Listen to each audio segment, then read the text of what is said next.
Hi, I'm Jeff Dial. Welcome to another edition of Footprints in American History.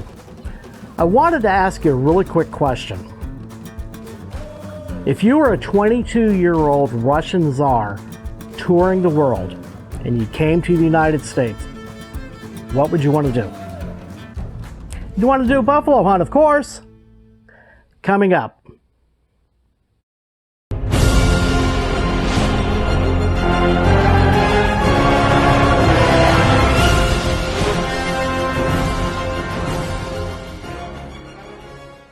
Okay, it was 1872. The Grand Duke Alexis, who was the son of a Tsar, had decided to do a tour of the world. He decided to come to the United States on that tour. Now, to kind of give you an idea of the time, only 5 years before, the United States had purchased Alaska from the Russians at a bargain basement price.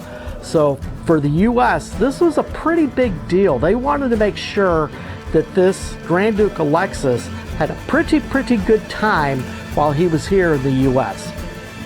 Now, he toured the eastern states, had a wonderful time, did a tour in the Midwest, had a wonderful time, but one of the things he really had expressed his desire to do was a buffalo hunt. So General Philip Sheridan was going to make sure that he was going to get his buffalo and that he was going to have a good time doing it. One of the people who got involved was George Custer. Custer had an excellent reputation as a hunter, so that was going to be an automatic. He also got involved Buffalo Bill Cody. Now, the reason he got Buffalo Bill Cody was this was before he did his Wild West touring shows. He had an excellent reputation as a scout, so this was very important. He also selected Spotted Tail and 600 Brule Native Americans, Indians, to be part of this. They went to Nebraska. Now, during this time, Sheridan arranged to have 40 Army wall tents set up for everybody in this party, as well as 2 giant hospital tents, very elegantly decorated to make sure that the Russian ambassador and the Grand Duke and all the people there had a wonderful time. Champagne was served at every meal. This was very much a big deal. Now, during this time out on the plains, they also had Spotted Tail with his 600 Brules.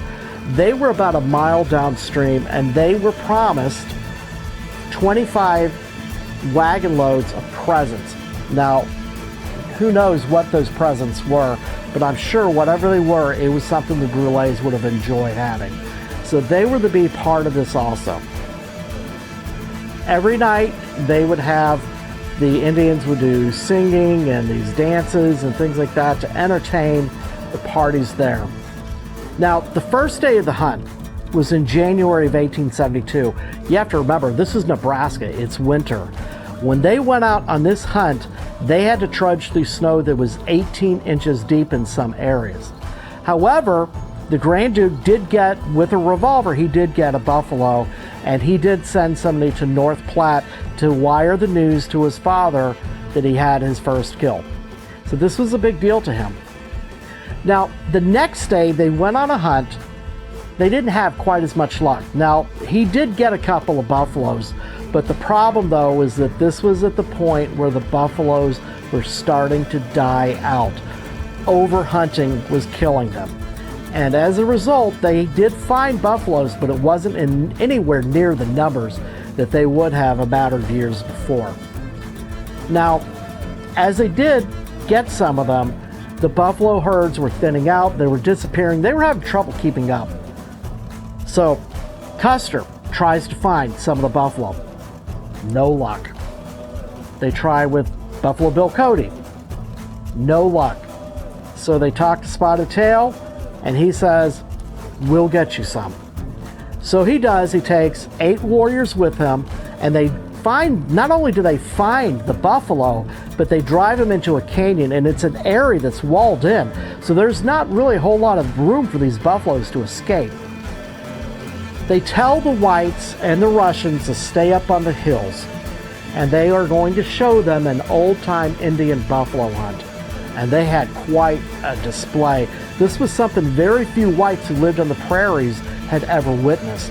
And they did a magnificent job, not only keeping control of their horses, but also the skill of which they were able to take them out with their arrows.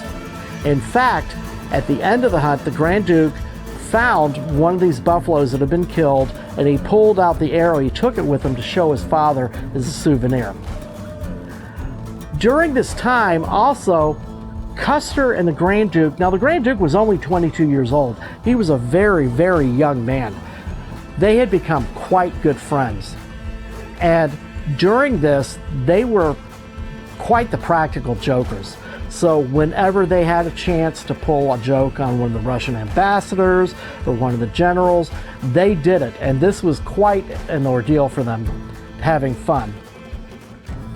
So when the hunting ended in Nebraska, the Grand Duke asked Philip Sheridan if it would be possible for Custer to accompany him on the rest of his trip, at least in the U.S. General Sheridan was all for it.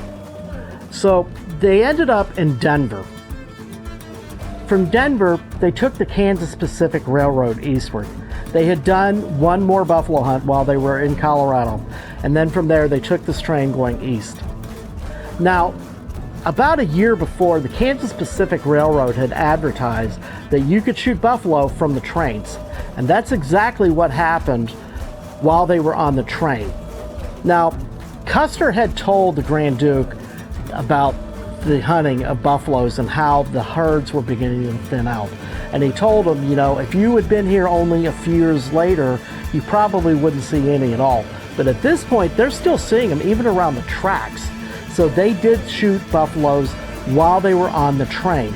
In fact, during this train trip, which only took 24 hours to cross Kansas, the Grand Duke claimed that he got 6 kills.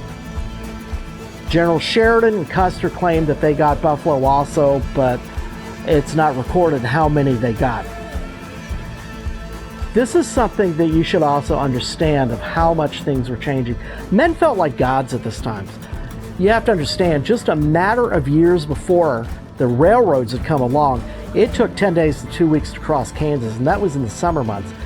Here they were in the winter months, hunting buffalo from a train, doing 20 miles an hour, and it only takes 24 hours to cross the state. That is quite an advance from the previous times. Long story short, Custer ends up picking up his wife, her name was Libby, in Louisville.